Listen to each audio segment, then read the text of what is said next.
Okay guys, Assalamualaikum. Hari ini kita ada sebiji Pro 2 Myvi yang datang ke bengkel kita yang mengadu masalah bunyi. So, bila kita periksa masalahnya datang daripada lower arm.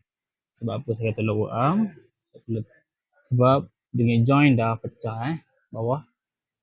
Kemudian bila kita zoom sikit dia punya washer nut dia tengok ada gap. Ada gap. Ini dah lebih ketat lah. Orang dah ketatkan tapi tetap ada bunyi. Bila saya goyang tayar ni memang ada bunyi lah. Okey. Kemudian nampak tak ni?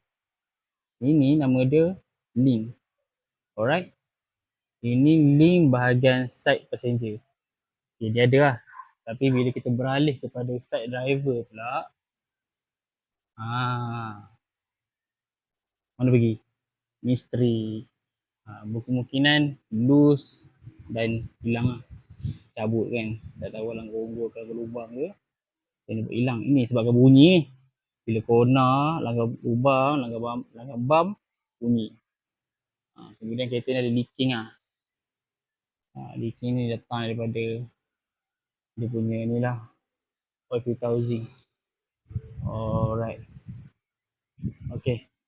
Kalau korang ada masalah macam kereta macam program ID ni, kalau datang ke Fizi Motorsport Sun Way tahun 2004. Okay guys, mantap.